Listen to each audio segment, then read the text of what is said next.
আসসালামু আলাইকুম।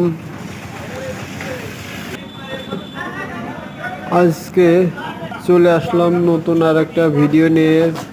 আমার ভিডিওটা হচ্ছে পাটের দরদাম কোন জেলায় কত। আমাদের রাজবাড়ী জেলা আজকে 28/7/2025 সাল, রোজ সোমবার।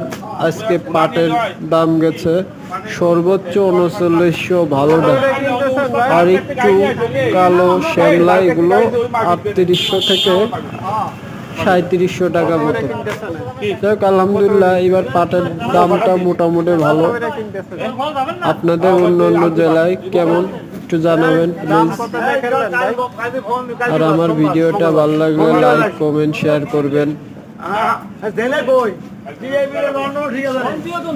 সবাই সুস্থ থাকবেন এই দোয়া করি। আল্লাহ হাফেজ। আসসালামু আলাইকুম।